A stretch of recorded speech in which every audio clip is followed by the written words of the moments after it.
ఈ దినాన్ని అంశ భాగంలోనికి మనం వెళ్దాం. దేవుడు నీకు అనుగ్రహించిన స్వతంత్రము ఆచారాలకా, పాపం చేయటానికా, సత్యాన్ని స్థాపించటానికా? మనం ఆగస్టు 15 స్వతంత్ర దినోత్సవాన్ని జరుపుకున్నాం. దేవుడు నీకు స్వతంత్రం అనుగ్రహించాడు. ఇచ్చిన ఈ స్వతంత్రాన్ని దేని కొరకు నువ్వు ఉపయోగిస్తున్నావు? స్వతంత్రము నీవు మేలు కొరకు వాడుతున్నావా? స్వతంత్రాన్ని స్వార్థానికి వాడుతున్నావా? ఇచ్చిన ఈ స్వతంత్రాన్ని పాపానికి ఉపయోగిస్తున్నావా? ఈ దేవుడిచ్చిన ఈ స్వతంత్రాన్ని జ్ఞాపకం చేసుకుంటూ లోకానికి ఏమైనా ఒక సత్యాన్ని, నీతిని, పాఠాలు ఏమైనా నేర్పిస్తున్నావా? స్వతంత్రం అనేది మనుషులకు వచ్చిందని ఆనందపడుతున్నా కానీ చాలామంది మానసికంగా కట్టబడిపోయి బంధించబడి ఇంకా బంధకాల్లో ఉన్నవారు చాలామంది ఉన్నారు. మానసికమైన స్థితి బాగోలేదు కొంతమందికి. స్వార్థముతో కూడిన పరిస్థితి, మత్సరము, అసూయ, దేవదూషణ, అహంభావము, అవివేకము, అజ్ఞానము, విచ్చలవిడితనము, భయంకరమైన వ్యసనాలకు మనుషులు ఈ రోజున వెళ్ళిపోతూ ఉన్నారు. దేవుడిని జ్ఞాపకం చేసుకుని ఒక మంచి జీవితాన్ని ఇచ్చాడు, మంచి భవిష్యత్తునిచ్చాడు, ఉన్నతమైన కుటుంబాన్ని దేవుడు మనకు అనుగ్రహించారు. ఇచ్చిన దాన్ని ఎలా కాపాడుకుంటున్నాం? ఇచ్చిన ఈ జీవితాన్ని విలాసవంతానికి దీన్ని ఖర్చు చేస్తున్నామా? విచ్చలవిడితనానికి దీన్ని ఉపయోగిస్తున్నామా? పాపం చేయడానికి దీన్ని ప్రేరేపిస్తున్నామా? లోకానుసారంగా బ్రతుకుతున్నామా? ఒకసారి మనము జ్ఞాపకం చేసుకోవలసిన వారమై ఉన్నాం. దేవునికి స్తోత్రం కలుగును గాక. మార్కు సువార్త 2వ అధ్యాయము 27, 28 వచనాలు మనం చదువం కదా. అయ్యే వచనాలు మరలా చదువుకుని కాస్త ముందుకు వెళ్దాం ఈ రోజున.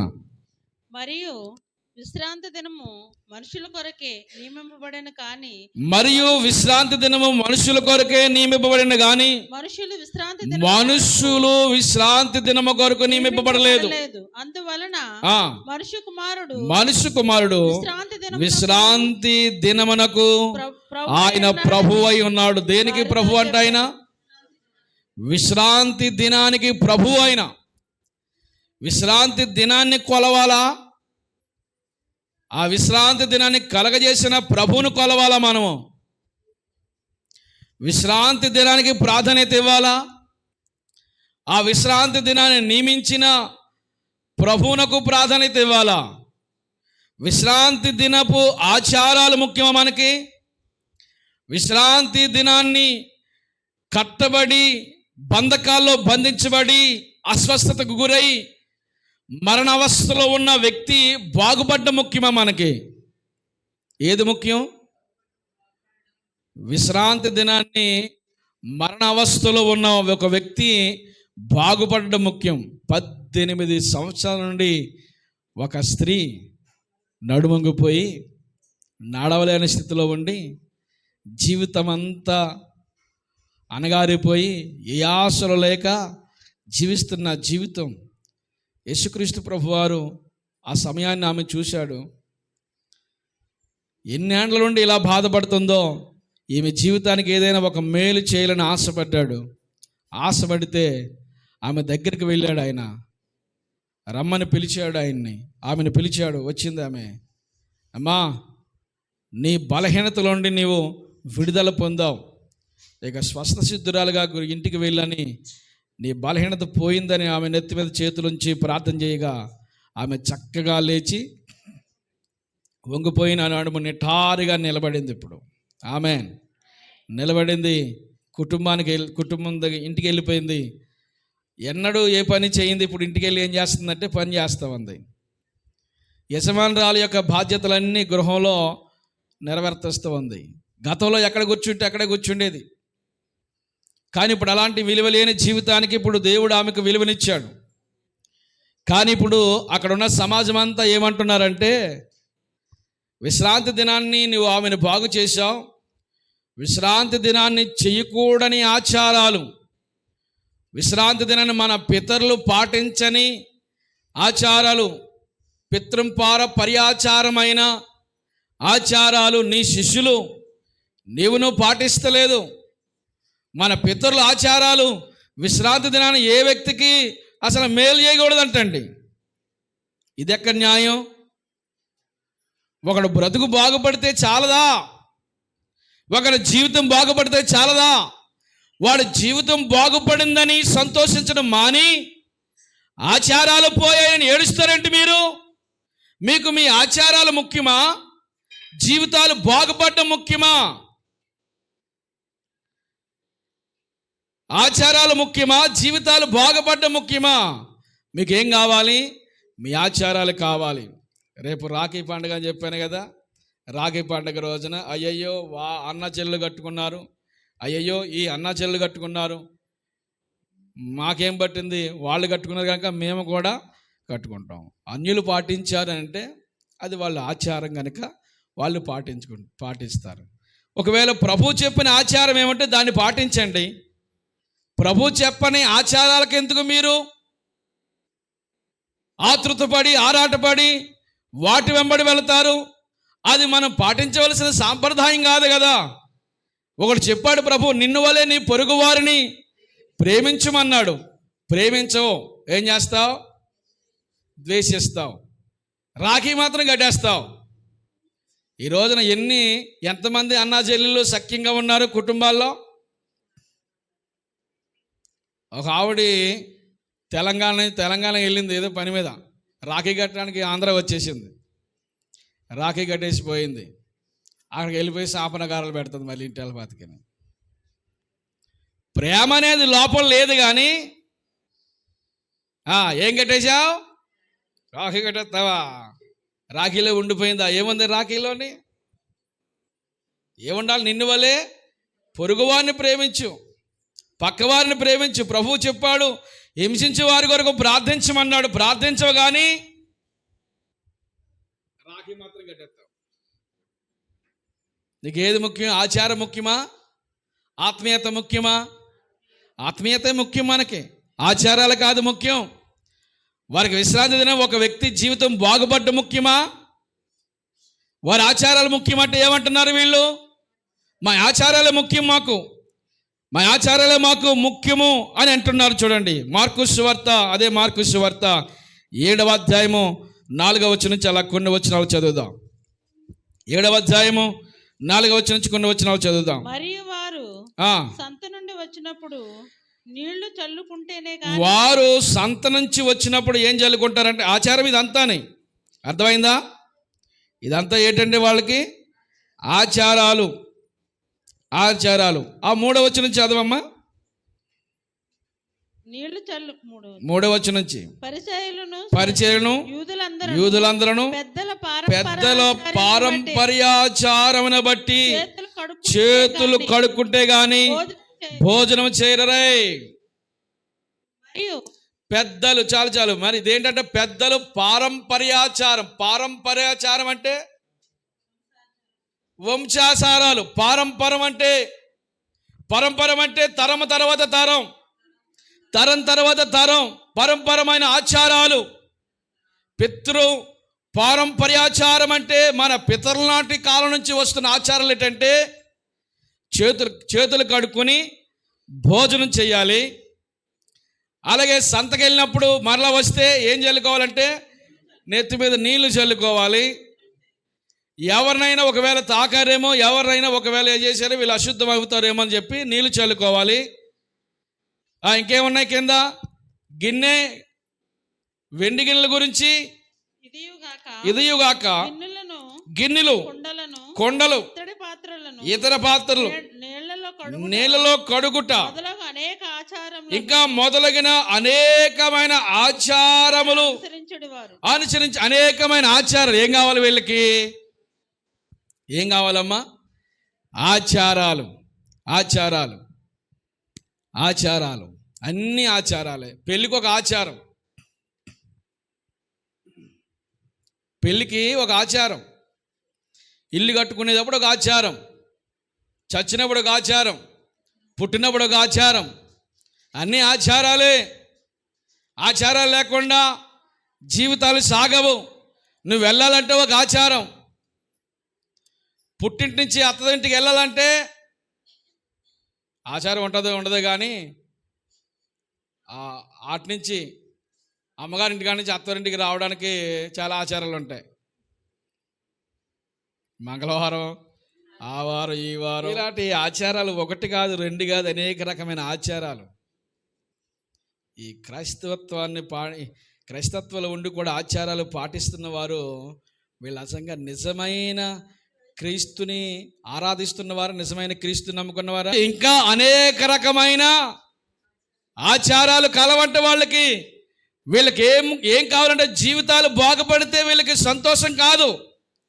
ఆచారాలు పోతే మాత్రము, ఆచారాలు పాటించకపోతే చాలా తపన పడిపోతూ ఉంటారు వీళ్ళకి. ఒక వ్యక్తి చచ్చాడా బ్రతికాడా అనే దానికంటే వాళ్ళకి వారి ఆచారాలే ముఖ్యం. ఈరోజు ఒక వ్యక్తి హార్ట్ అటాక్ వచ్చింది. ఏమొచ్చింది? వెంటనే హాస్పిటల్ తీసుకువెళ్ళారు. ఆ వ్యక్తికి స్టంట్ పడుతుంది కదా, అది వెయ్యాలి, లేకపోతే ఒక నిమిషాల్లో ఉంది ప్రాణం. ఒక వ్యక్తికి దగ్గర డబ్బులు ఉన్నాయి. ఆ వ్యక్తి దగ్గరికి వెళ్ళి, అమ్మా అవసరం ఇది, డబ్బు కట్టామంటే వెంటనే డాక్టర్ గారు ఆపరేషన్ స్టార్ట్ చేస్తానన్నారు, డబ్బులు అంటే మంగళవారం పొద్దు వచ్చేసింది అన్నది. ఏ పొద్దు? మంగళవారం పొద్దు వచ్చేసింది కనుక మంగళవారం పొద్దు వచ్చేసింది. మంగళవారం పొద్దు వచ్చినప్పుడు డబ్బులు ఇవ్వను, నీకు పొద్దున్న తెల్లారదే బుధవారం కనుక తెల్లారి పొద్దున్న నీకు ఇచ్చేస్తాను అని చెప్పింది. తెల్లారి పొద్దున్నాడు ఉంటాడా?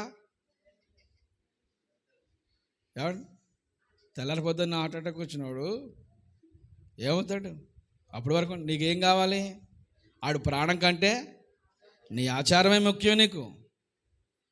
ఇలాంటి దరిద్రపు వ్యసనాలు కలిగిన ఆచారాలు కలిగిన వాళ్ళు లేరా సమాజంలో? ఉన్నారు.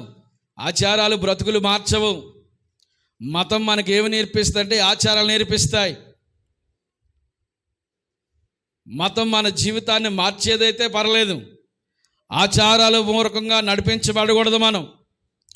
ఈ యూదా జాతికి ఏం కావాలంటే వీళ్ళకి మనుషులు బ్రతుకులు బాగుపడడం కంటే, ఒక వ్యక్తి బ్రతకడం కంటే వారికి వాళ్ళు ఆచారాలే ముఖ్యం.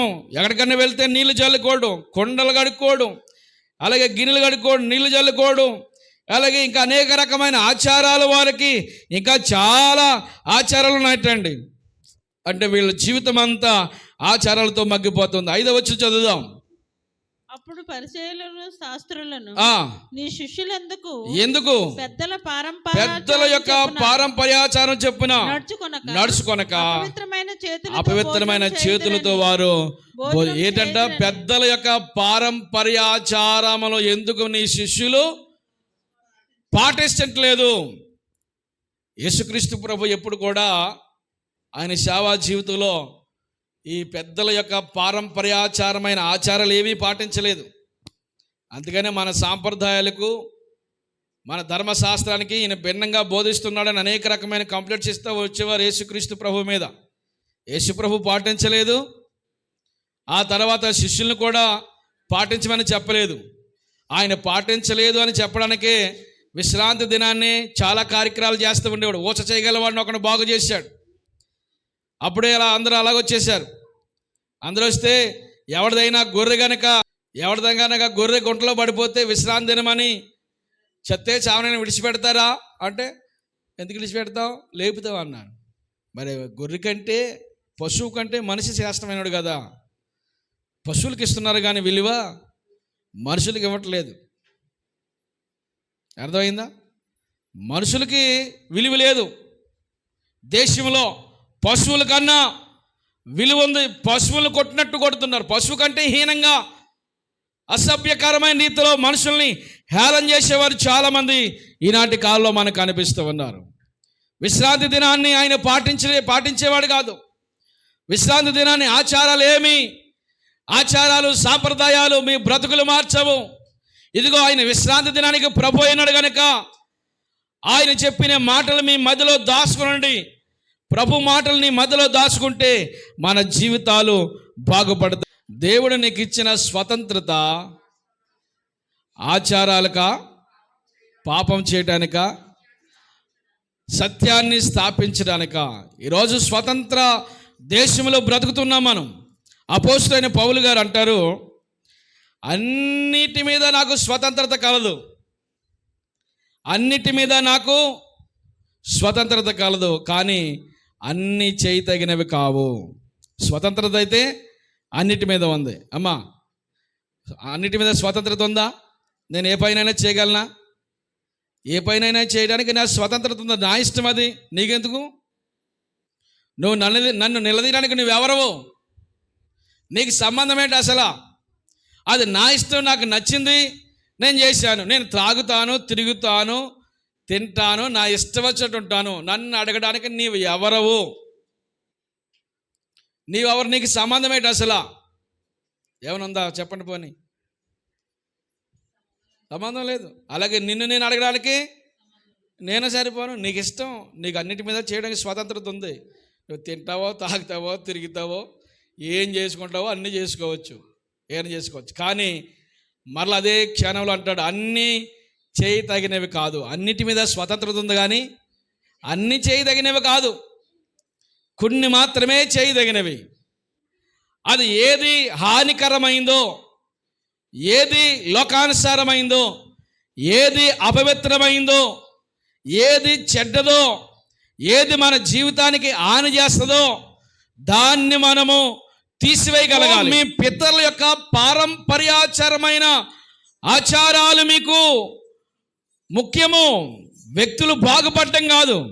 ఒక వ్యక్తి బాగుపడటం కంటే, ఒక వ్యక్తి జీవితంలో బలపరచబడడం కంటే మీరు ఆచారాలే మగ్గిపోతున్నాయి. ఆపదలో ఉన్నవాడిని ఆదుకోండి మొదట, అప్పుడు ఆచారాల్లోకి వెళ్దురు. కానీ ఒక వ్యక్తి జీవితాన్ని నాశనం చేసే ఆచారాలు ఎందుకు? అంతే కదా. ఆ వ్యక్తికి హాస్పిటల్లో ఉన్నప్పుడు హెల్ప్ చేస్తే వాడు బాగుపడ్ను. ఇప్పుడు వాడికి హెల్ప్ చేయడానికి ఏం అడ్డొచ్చింది? ఆచారం అడ్డొచ్చింది. ఆచారం అడ్డొచ్చింది, కానీ తర్వాత రోజు చేస్తే వాడు ఉన్నాడు, అప్పుడు చచ్చిపోయాడు కదా. నీకేం కావాలి? ఆచారాలు ముఖ్యమా? ఆచారాలు మన బ్రతుకులు మారుస్తాయా?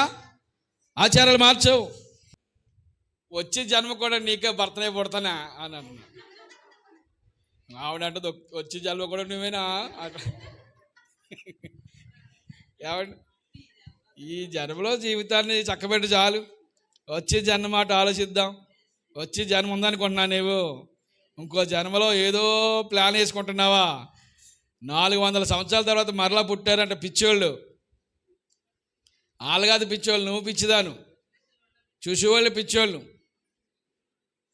ఏమండి, అనేక రకమైన ఆచారాలతో మానవుడు ఈ రోజున బ్రతుకుతున్నాడండి. ఆచారాలు, సాంప్రదాయాలు, శుభముహూర్తం, అశుభముహూర్తం, శుభగడియలు, అశుభగడియలు, మంచి కాలము, రాహుకాలము. రాహుకాలం వచ్చేస్తాడు. ఏ కాలం అది? పోయే కాలం తప్ప. ఏమంటే మన జీవితానికి ఒకే ఒక కాలం, మనం బతుకు బాగుపడే కాలాన్ని దేవుడు మనకిచ్చాడు. ఈ కాలంలో మన జీవితం చక్రంగా నడిపించబడితే దేవుని యొక్క రాజ్యంలోకి మనం చేర్చబడతాం. దేవునికి స్తోత్రం కలుగుగాక. మరణం తప్పించుకునేవాడు ఈ భూప్రపంచం మీద ఇంకా ఎవరు లేరు. ప్రతి ఒక్కరికి ఒక రోజు మరణం ఉంది. మరణం నీ దగ్గరికి రాకముందు, మరణం నిన్ను తటస్థించకముందు నీవు కల్తీ లేని విశ్వాస జీవితాన్ని కలిగి ఉన్నావా, లేకపోతే నామకార్థమైన ఆచారబద్ధమైన క్రైస్తవుడిగా ఉంటున్నావా? ఈరోజు క్రైస్తవులు కూడా ఏం ఎక్కువైపోయినాయి తెలుసా? ఆచారాలు. లెంట్ డేస్ వస్తూ ఉన్నాయి. లెంట్ డేస్లో పెళ్లి చేయకూడదని, లెంట్ డేస్లో గృహాలు కట్టుకోకూడదని, లెంట్ డేస్లో పునాది రాత్రిని వేయకూడదని, గృహప్రవేశం చేయకూడదని, అనేక రకమైన ఆచారాలు. పక్క ఆవిడకి చెప్పమ్మా, చెప్పు ఆవిడకి. అనేక రకమైన ఆచారం నువ్వు పాటిస్తున్నావు. ఆచారాలు ఇలాంటివన్నీ లెంట్ డేస్లో ఇవన్నీ తినకూడదు, మాంసం తినకూడదని, లెంట్ డేస్లో చెప్పులు వేసుకోకూడదని, లెంట్ డేస్లో అనేక రకమైన ఆచారాలు. ఇవన్నీ ఏమనొచ్చు మనము? దేవుడు పెట్టాడు నీకు ఇవన్నీ. నీకు నువ్వు పెట్టుకుంటున్నావా?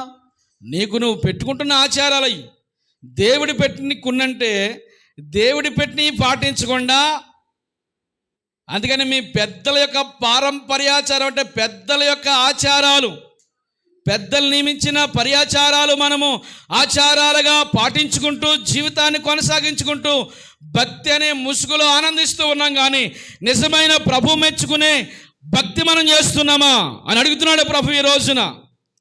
ఇంకా నీవు ఆచారాల వెంబడి పరిగెత్తితే మనకంటే మూర్ఖులు మరొకరు ఉండరు. ఇంకొక ఆచారం చెప్పనా, కులం అనే ఆచారం. అయ్యగారి సంబంధం చూడండి, మంచిదే, బాగుంది, చూస్తాం. వయసు వచ్చింది కాబట్టి ఏం చేయాలి, మా కులంలోనే చూడండి. ఏ కులం నీ కులం అమ్మా? ఏ కులంలో చూడాలి నీకు సంబంధాలు? నీ కులంలోనే చూడాలి. రంగు ఉండాలి, రుచి ఉండాలి, చిక్కదనం ఉండాలి. ఆ కులంలో కులం తేడాతో కలితే అయిపోదు. కులం అనేది ఎక్కడుంది చెప్పండి, అసలు ఒకసారి చెప్పండి. బైబిల్ గ్రంథంలో కులాన్ని ఏమైనా ఏర్పాటు చేశారు? తమ్ముడు, నీకు తెలిసిన తమ్ముడి దగ్గర మంచి ఆలోచనలు ఉంటాయి. నీకు తెలిసిన జ్ఞానంలో దేవుడు అనేది బైబిల్ గ్రంథంలో కులం అనేది దేవుడు ఏమైనా ఏర్పాటు చేశాడా? కులం అనేది ఎక్కడుంది? కులం అనే ముసుగులో చాలామంది దోపిడీ చేస్తూ ఉన్నారు. మా కులంలో ఆ పండుగ చేసుకుంటున్నాం, మీ కులంలో ఈ పండుగ చేసుకుంటున్నాం. ఈ కులం అనేది ఈ రోజున క్రైస్తవ సంఘాల్లో కూడా వచ్చింది. రాజకీయాల్లో ఈ మధ్యకాలంలో మరీ బలంగా పనిచేస్తూ ఉంది. కులం అనేది బైబిల్ గ్రంథంలో ఎక్కడా లేదు. ఒక ఆత్మీయత కలిగిన సహోదరి ఉందంటే నీ గృహంలోనికి కోడలుగా కానీ అల్లుడిగా కానీ తెచ్చుకోవచ్చు, తప్పేం కాదు. మనకేం కావాలి? ఆత్మీయ కలిగిన కుటుంబాలు కావాలి. Amen, amen, amen. కులం కులం కులం అన్నవా? కులం కులం అన్నవారు పరలోక రాజ్యం చేరరు. ఎందుకు రారంటే అక్కడ కూడా భేదాలు పుట్టిస్తారంట వీళ్ళు. అందుకని దేవుడు అక్కడికి రానివ్వడు వీళ్ళని. కానీ కులం అనే ఆచారం ఎక్కడ లేదు, బైబిల్ గ్రంథంలో లేదు. మీరేమంటారు? మీరేమంటారు? అది ఆచారమేనా? చాలామందికి చాలా కన్ఫ్యూజన్లు ఉన్నారు. ఇది ఎక్కడ బాధండి, లేనిపోయిన బాధ బాధ్యత మీద తిరుగుతున్నారు. లేకపోతే ఎలాగా, మా రిజర్వేషన్లు వేరు, మా కోటా వేరు, నా హోదా వేరు అంటాం. ఎన్ని కోటాలు ఉన్నా ఎన్ని హోదాలు ఉన్నా దేవుని ఆజ్ఞ దేవుని ఆజ్ఞే. ఆజ్ఞ ఆజ్ఞగానే ఉంటుంది. కోటాల గురించి నువ్వు ఏదో ఒక ప్లాన్లు వేయచ్చు, కానీ దేవుని ఆజ్ఞను మాత్రం ఖచ్చితంగా మనం పాటించాలి. అవన్నీ ఏమనొచ్చు? వాటిని ఆచారాలు. పెళ్ళికి ఆచారం, గృహానికి ఆచారం, ఇంటికి ఆచారాలు, అన్ని ఆచారాలు. ఈ రోజున క్రైస్తవుడు కూడా ఎందులో బ్రతుకుతున్నాడు తెలుసా? ఆచారంలోనే బ్రతుకుతున్నాడు. ఆచారం అంటే ప్రాణం. ఈ రోజున కులం అంటే చాలామందికి పిచ్చెక్కువండి. ఇంకో విషయం చెప్పనా, పాస్టర్స్ ఫెలోషిప్లో కూడా కులాల వ్యవస్థ వచ్చేసింది. ఈరోజు చాలా చోట్ల వచ్చింది కులం. మనమందరం యేసుక్రీస్తు ప్రభు రక్తంలో కడగబడ్డ సహోదరులు. ఆమెన్ చెప్పండి, ఆమెన్ చెప్పండి. ఈరోజు కులాలకి కూడా సంఘాలు వచ్చినాయి. కులాలకు కూడా సంఘాలు వచ్చినాయి. ఒక ఆయన అంటున్నాడు, మనంతా కాపుల సంఘం అని అంటున్నాడు. ఇంక వేరే వాళ్ళు ఉండరంటండి వాళ్ళు. అంటే కులాల పేరుతో చెప్పి ఈరోజు క్రీస్తు నామాన్ని కూడా దూషించేవారు చాలామంది దొంగ క్రైస్తవులు కూడా ఉన్నారు. వాళ్ళు ఏమనొచ్చు? దొంగ అబద్ధ ఆచారబద్ధమైన క్రైస్తవులు వీళ్ళందరూ. నీ కులాన్ని విడవలేవు, నీవు నీ ఆచారాలు విడవలేవు. కానీ ప్రభు మాత్రం కావాలి, పరలోకం కావాలి. ఎలా వస్తాయి నీకు? కులం విడిస్తావు, విడవ ఎక్కడైనా.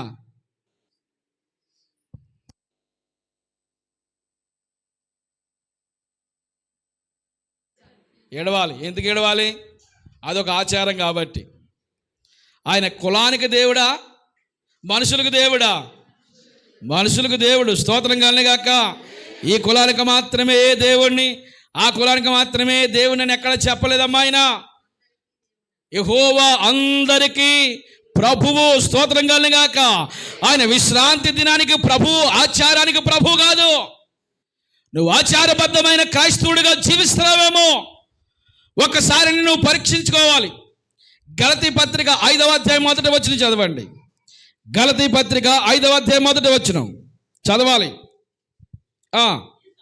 అనుగ్రహించి ఈ స్వతంత్రము అనుగ్రహించి క్రీస్తు మనలను స్వతంత్రులుగా క్రీస్తు మనలను ఎలా చేశాడు? ఆయన స్వతంత్రులుగా చేసి ఉన్నాడు. కాబట్టి మీరు స్థిరముగా నిలిచి, మీరు ఎలా నిలవాలి? ఇప్పుడు స్థిరం ఎలా నిలవాలి చెప్పండి? స్థిరం అంటే నిలకడ. ఎక్కడ నిలకడ? క్రీస్తులో నిలకడ. క్రీస్తు మనకి ఏం అనుగ్రహించాడు? స్వతంత్రం అనుగ్రహించాడు. దేవునికి మహిమ కలుగునగాక. కనుక ఈ స్వతంత్రం అనుగ్రహించిన యేసుక్రీస్తు ప్రభువారు మనల్ని ఎలా చేశాడంటే స్వతంత్రులుగా చేసి ఉన్నాడు. కాబట్టి మీరు స్థిరముగా నిలిచి మరలా దాస్యమనే కాడి క్రింద చిక్కుకొనకూడదు. ఎందులో చిక్కుకోవద్దు? స్థిరముగా నిలవాలి. వినాలి వినాలి వినాలి. స్థిరముగా నిలవాలి. దాస్యమనే కాడి క్రిందకి ఏముంది మేడ మీద? కాడి. పూర్వకాలం గానుగ చుట్టూ గానుగకి ఒక కాడి పెట్టి ఆ కాడికి ఎద్దులు కానీ దున్నపోతులు కానీ పెట్టి తిప్పుతూ ఉండేవారు. ఈ దున్నపోతులు ఎద్దులు ఇటువంటివి అందుబాటులో లేకపోతే కొంతమంది బానిసత్వంగా పనిచేసేవారిని అందులో తిప్పుతూ ఉండేవారు. అబ్బారు మెడ మీద ఏముంటుంది? కాడి. పొద్దున్నుంచి సాయంత్రం వరకు ఆ గానుగురు. మిషన్లు ఏమి లేవు కదా పూర్వకాలంలో. మిషన్లు ఉన్నాయా? మిషన్లు ఏమి లేవు. ఆ గాను చుట్టూ దాన్ని తిప్పుతూ ఉండాలి, తిరుగుతూ ఉండాలి. మెడ మీద ఏముంది? కాడి కాడి కాడి. కాడి ఎంత బరువు ఉంటుందో తెలుసా? చాలా భారభరితమైనది కాడి. మరలా ఎక్కడికి వెళ్ళొద్దని ప్రభు చెప్తున్నాడు. దాస్యం అనే కాడి కిందకి వెళ్ళకండి. మీరు గతంలో మీ ఆచారాల నుండి, మీ సాంప్రదాయాల నుండి, మీ శుభగడియలు అశుభ గడియలు, మంచి రోజులు చెడ్డ రోజులు, మంచి గడియలు చెడు గడియలు, ఇలాంటివి చాలా ఉన్నాయి. మంచి కాలము, రాహుకాలము. ఏ కాలం పట్టది? రాహుకాలం వచ్చిందో అని ఏదో ఉండేది. రాహుకాలం, రాహుకాలంలో మంచి కాలాలు. ఏమండి? మరలా పాపం అనే దాస్యమనే కాడి కిందకి మీరు వెళ్ళకూడదు. గతంలో పాపాన్ని విడిచిపెట్టొచ్చావు, గతంలో ఆచారాలు విడిచిపెట్టావు, గతంలో నమ్మకాలు విడిచిపెట్టావు, గతకాలపు జీవితాన్ని విడిచిన నీవు మరలా అదే గతకాలపు ఆ ఛాయల్లోకి వెళ్ళకూడదు. క్రీస్తు రక్తంలో కడగబడిన నీవు క్రీస్తుకు సాక్షిగా జీవించాలి. దేవునికి మహిమ కలుగును గాక. వినాలి వినాలి, మీరు చాలా ఇంట్రెస్ట్గా వినాలి. దేవుని రక్తంలో కడగబడ్డవారు మీరు అందరూ. అర్థమైందా? బాప్తిసం తీసుకున్న వాళ్ళు చేయి పైకి ఎత్తండి.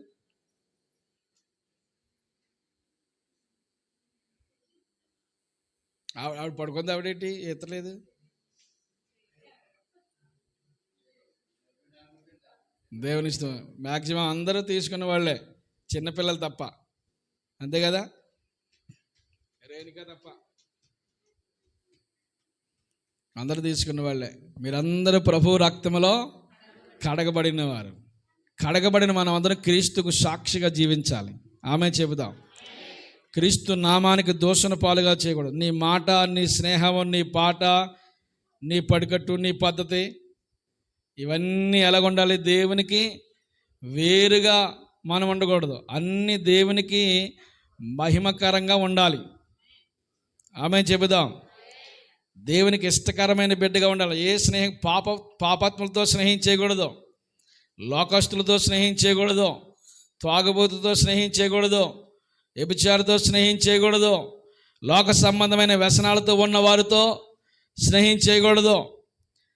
వారికి మనకి చాలా దూరంగా ఉండాలి.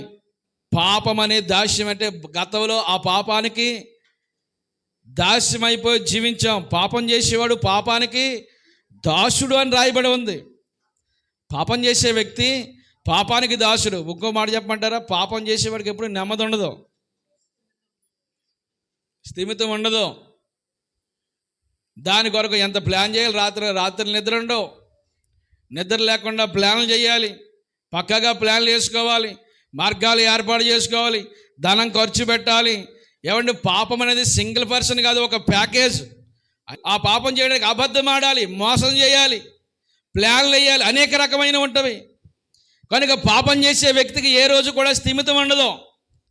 అంత దొంగ బతుకు, అన్ని అబద్ధాల పుట్ట. ఈ నెంబర్ ఎక్కడిదంటే ఆ నెంబర్కి ఎన్నో అబద్ధాలు చెప్పాలి. ఫోన్లో ఒక ఎక్స్ట్రా నెంబర్ ఏదో ఉందనుకోండి, దానికి ఏం చెప్పాలి, ఎన్ని అబద్ధాలు చెప్పాలి, ఎన్ని ప్లాన్లు వేయాలి దానికి. పాపం చేసేవాడికి ఈ రోజున కూడా మీరు చూడండి, ఇంట్లోనే స్థిమితం ఉండదు, బయటికి వెళ్ళిన స్థిమితం ఉండదు. ఆ యొక్క వ్యసనాలు లేక ఆలోచనలు అవన్నీ వేరు. పాపం చేసే వ్యక్తి దేనికి దాసుడైపోతాడు? పాపానికి దాసుడైపోతాడు. అని చేసే పెద్ద పెద్ద పాపాలంగా చిన్న చిన్న పాపాలు. చిన్న పాపమైనా పెద్ద పాపమైనా పాపమే. ఒక చిన్న లీకేజ్ ఉందనుకోండి వాటర్ ట్యాంక్కి, ఒకసారి పోకపోయినా తెల్లారితులకు మొత్తం ట్యాంక్ అంతా ఖాళీ అయిపోద్ది కదా. ఒకేసారి పోదు, కానీ ఉదయానికి మాత్రం ఆ ట్యాంకులో వాటర్ ఉండదు. చిన్న లీకేజే కదా, చిన్న పాపమే కదా, చిన్న తప్పుదమే కదా, చిన్న అబద్ధమే కదా అనుకుంటాం. ఆ చిన్నది పెద్ద అపాయాన్ని తెచ్చిపెడతాం. ఎంతకాలం అసత్యంలో ఉంటాం, ఎంతకాలం పాపంలో ఉంటాం, ఎంతకాలం ఆ పాపం అనే దాస్యం అనే కాడి కింద ఉండి మగ్గిపోతాం. రమ్మంటున్నాడు ప్రభు, ఆయన చెంతకు మనల్ని అందరినీ పిలుస్తున్నాడు. దేవునికి మహిమ కలుగునగాక. 4వ అధ్యాయం 8వ వచనం చదవమ్మా. 4వ అధ్యాయం 8వ వచనం చదువు. అదే గలతీ పత్రిక. ఆ కాలమందే మీరు దేవుని ఎరిగిన వారై నిజమునకు దేవుళ్ళు కాని వాటికి దాసులై ఉంటారు. కానీ ఇప్పుడు మీరు దేవుని ఎరిగిన వారు, మరి విశేషముగా దేవుని చేత ఎరగబడిన వారునై ఉన్నారు గనుక బలహీనమైన నిష్ప్రయోజనమైనవి మూలపాఠములు మరలా మీరు తిరగకండి. బలహీనమైన నిష్ప్రయోజనమైనవి, ఆ బలహీనమైనవి నిష్ప్రయోజనమైనవి ఆ మూలపాఠాలు అంటే పూర్వపువి మరలా తిరగనేలా. ఏమండి, పూర్వం మనం తెలియక చేశాను కనుక కనికరించబడుతుంది, తెలిసి చేస్తే శిక్షించబడతాం. ఏం కావాలి? బలహీనమైన మూలపాఠం. ఏమైనా బలమైనవా, ప్రయోజనకరమైనవా? ఏదైనా ప్రయోజనకరంగా ఇది నాకు ప్రయోజనకరమైతే వాళ్ళని కొందాం. అసలు అది ప్రయోజనకరమైంది కాదు, ఉపయోగమైంది కాదు, పనికిరాని దాని కొరకు ప్రయాసపడేవారు చాలామంది ఉన్నారు. పనికిరాని దాని కొరకు నీవు ఒక పనికొచ్చే పాత్రగా తయారు చేయాలని దేవుని ఉద్దేశమై ఉంది. సమాజంలో ఒక ఆశీర్వాదకరమైన వ్యక్తిగా చూపించాలని ప్రభు ఆశపడుతున్నాడు. దేవునికి మహిమ కలుగునగాక. సమాజంలో ఇదిగో నా బిడ్డ, ఇదిగో నా బిడ్డ, ఇదిగో అడుగో నా కుమారుడు, అడుగో. చూసావా ఎంత ఆత్మీయతలో ఉన్నాడో. సాతానుతో దేవుడు ఒకసారి సవాల్ విసిరాడు. నువ్వు ఎక్కడి నుంచి వచ్చావు అని అడిగితే, భూమి మీద నుండి ఇటు అటు ఒకసారి చూడండి, ఎందుకు తిరుగుతారు? వైన్ లేకుండా తిరిగేస్తారు కదా. 5 కనపడి తర్వాత 3 ఈదులు కూడా ఆవిడే. ఎద్దు తిరుగుతావో తెలియదు, ఇటు అటు తిరుగుతావు. సాతాను కూడా ఏం చేశాడట బాబు రే, సాతాను కూడా ఏం చేశాడు? అటు ఇటు తిరుగులాడుతూ దేవుని సభకి వెళ్ళాడు. దేవుని సభకి వెళ్తే అడిగాడు ప్రభువారు, నువ్వు ఎక్కడి నుంచి వచ్చావు అంటే, భూమి మీద నుండి ఇటు. భూమి మీద నుండి అనగానే దేవునికి ఒక వ్యక్తికి జ్ఞాపకం వచ్చాడండి. భూమి అనగానే యోబు సంగతి నీవు ఆలోచించావా? భూమి మీద నుండి వచ్చారు అనగానే ఎవరు గొప్ప వచ్చారు ప్రభువారికి? దేవునికి ఎవరు జ్ఞాపకం వచ్చారంటే యోబు గారు జ్ఞాపకం వచ్చారు. యోబే ఎందుకు జ్ఞాపకం వచ్చాడు దేవునికి? ఆనాటి కాలంలో ఇంకా చాలామంది ఉండొచ్చు కదా. యోబు అంత యథార్థవంతుడు. హలో,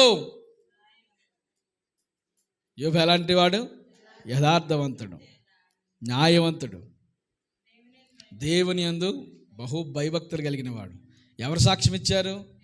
దేవుడే సాక్ష్యం ఇచ్చాడు. ఆమెన్. నరేంద్రపురం అనగానే ఎవరు జ్ఞాపకం రావాలి? నరేంద్రపురం గురించి ఆలోచించేవానుగా, నరేంద్రపురం నా సహోదరు ఉంటుందని ప్రభు చెప్పాలి. ఆవిడ పేరు ఎందుకు పోవాలమ్మా? మంచి పేరు చెప్పావు. చెప్పగా ఆ పేరు చెప్పి పెట్టి అన్నట్టు ఉండకూడదు. మనం దరిద్రపురం అనగానే నా పేరు చాలా సౌమ్యత కలిగిన జీవితం, చాలా మంచి వ్యక్తి, చాలా యథార్థవంతురాలు, మంచి భక్తిపరురాలు, మంచి ప్రార్థన పరురాలు, దేవుని యందు భయభక్తులు కలిగిన బిడ్డ అని సాక్ష్యం ఇచ్చే ఆ స్థానాన్ని మనం చచ్చే లోపల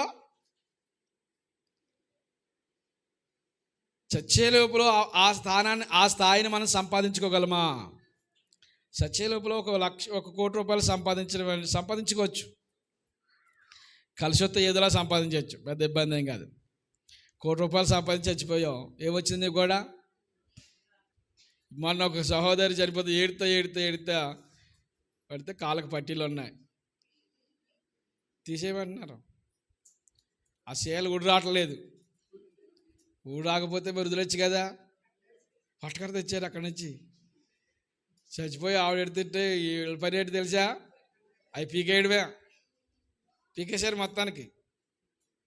ఏది ఉంచరు. ఆ ముక్కులో ఉంది కదా చిన్నదే బుడత, అదంటే ఎంత ఇష్టమా నీకు? ఆ బుడత అంటేని అది కూడా ఉంచరు. అది విగ్రహారాధన సార్ చెప్పాను మీకు. ముక్కు పుడక దేనికి సాదృశ్యం? నక్షత్ర ఆరాధనకి గుర్తు. మిలుకుమని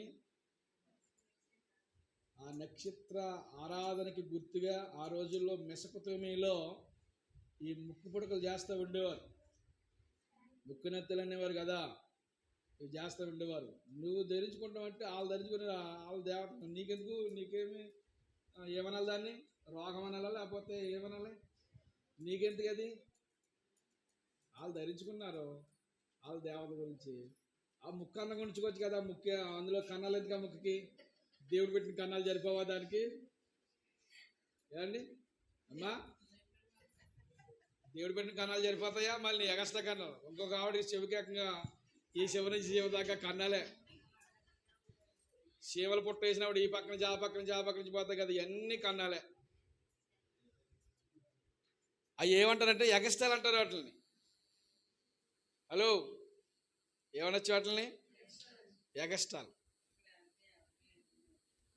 ఎగస్ట్రా అంటే దేవుడు పెట్టిన దానికంటే మనం కొన్ని చేసే వాటిని ఏమంటారంటే, ఆ మాట కొంచెం మనకి ఇబ్బందికరంగా ఉండొచ్చు కానీ వాస్తవానికి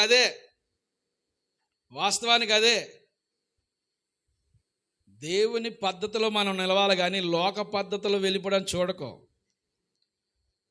ఒక స్థిరమైన దేవుడిచ్చిన స్వతంత్రతను నువ్వు కాపాడుకుంటూ స్థిరమైన మనస్సాక్షి కలిగి ప్రభులో మనం ఉండాలి. దేవునికి స్తోత్రం కలిగిన గాక. అందరూ స్తోత్రం చెబుదాం.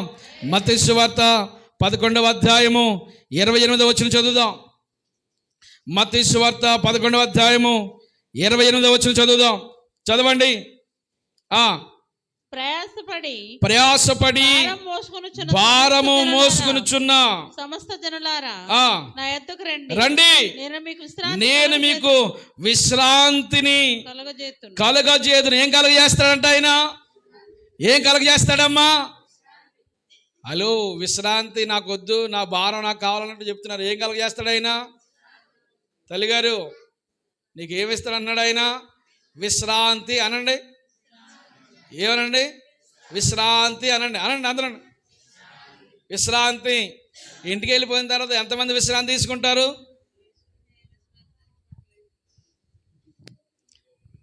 పోనీ ఇప్పుడు విశ్రాంతి లేదు, డ్యూటీకో బట్టలకు లేదు. మరి రాత్రికి ఎంతమంది విశ్రాంతి తీసుకుంటారు? అందరూ విశ్రాంతి తీసుకోకపోతే తెల్లారిపోతే మొగం చిలకల పిక్కింత ఆడికేలాగా అయిపోతుంది. ఉక్కిరి బిక్కి మరి అలాగా దెయ్యంకాలు వేసుకొని చూస్తాం. రాత్రి కూడా విశ్రాంతి లేకపోతే కదా, విశ్రాంతి తీసుకోకపోతే ఏమైపోతుంది? మన శరీరం టైర్డ్ అయిపోతాం బాగాను. ఇప్పుడు లేదు విశ్రాంతి, రాత్రి కూడా విశ్రాంతి లేకపోతే తెల్లారిపోతే నెల చూస్తాయి మన మొక్కలు, సమీపంలో ఉన్నట్టు అయిపోతాం. ఇంకా ఆ రోజు మరుసటి రోజు కూడా విశ్రాంతి లేకపోతే ఇంకా ఆమెలేసే. ఇంక మనకి సహోదరు దగ్గరికి అమ్మ బుక్ చేసే ఏదోటి బుక్ చేసే అంట. విశ్రాంతి కావాలి మనకి. మన ప్రాణానికి ఏం ఇస్తానన్నాడు ప్రభువారు? ఈ లోకంలో ఇచ్చే విశ్రాంతి కన్నా దేవుడిచ్చే విశ్రాంతి చాలా గొప్పది. ఆమేన్. ఈ లోకంలో నువ్వు ఎంత కష్టం అనిపిస్తున్నా, ఎన్ని బాధలు పడుతున్నా, ఎంత శ్రమలో ఉన్నా ప్రభు మాట నిన్ను ఆదరిస్తుంది. ప్రభు మాట నీ జీవితాన్ని బాగు చేస్తుంది. ప్రభు మాట నీకు విశ్రాంతినిస్తుంది. అందుకని ఎలాంటి భారం భరిస్తున్నా, మానసిక ఒత్తిడిలో ఉన్నా, పాపం అనే బంధకాల్లో ఉన్నా, ఒకవేళ శరీరానికి స్వతంత్రత కలిగినా కానీ ఆత్మీయంగా నలిగిపోతున్న వారు, శరీర రోగాల చేత, మానసికమైన ఒత్తిడి చేత ఎన్నో ఇబ్బందులు పడుతున్నవారు, అందుకే ప్రభు అంటున్నాడు, ప్రయాసపడి భారం మోసుకొనుచున్న సమస్త జనులారా రండి, నేను మీకు విశ్రాంతినిస్తాను.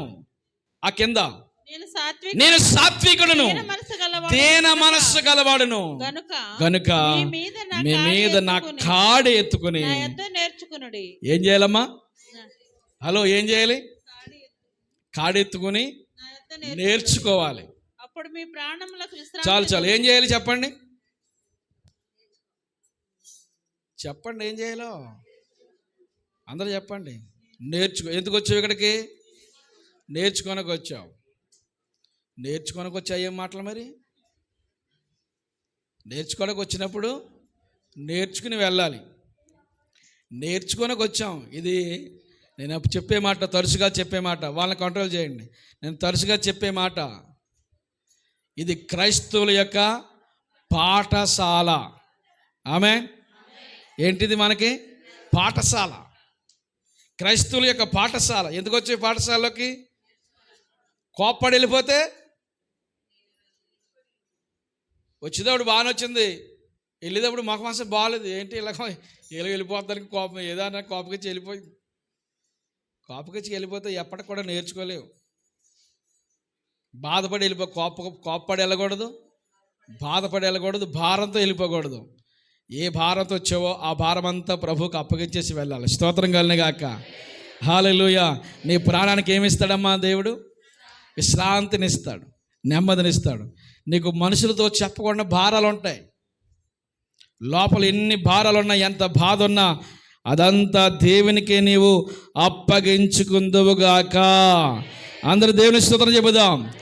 ఆచారాలతోనూ సాంప్రదాయాలతోనూ లోక సంబంధమైన ఒత్తిడితోనూ పాపంతోనూ విసుగుపోయి, జీవితంలో నలిగిపోయి, మానసికంగా కృంగిపోయి ఎంతో వేదన పడుతున్న వారు ఉన్నారు. భారం మోసుకొనుచున్న సమస్త జనులారా అన్నాడు. కొందరు కాదు, నువ్వెవరివైనా కానీ దేవుని దగ్గరికి వస్తే నీ ప్రాణానికి ఆయన విశ్రాంతినిస్తాడు. మనుషులతో చెప్పదు ఎప్పుడు ఏమని. అర్థమైందా? నీ భారం, నీ భారాలు, నీ బంధకాలు, లేకపోతే నీకున్న మానసికమైన వ్యక్తిని మనుషులతో ఏం చెప్పుకో. ఎవరితోనో చెప్పుకుంటే హృదయం బరువు తీరుద్దేమనుకుంటావు. బరువు ఏం తీరదు, ఎక్కువ అవుద్ది. ప్రార్థన వీరులతో చెప్పు, ప్రార్థన సహాయం కోరు, నీ భారాన్ని దేవుడు తేలిక చేస్తాడు. దేవునికి మహిమ కలుగునగాక.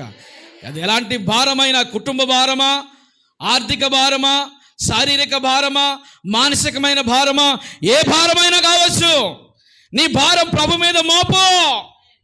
నీ భారం ప్రభు మీద మోపితే నీ కాడిని దేవుడు తేలిక చేస్తాడు, నీ భారాన్ని ఆయన తేలిక చేస్తాడు, నీ మానసిక ఒత్తిడి నుండి విడుదల చేస్తాడు.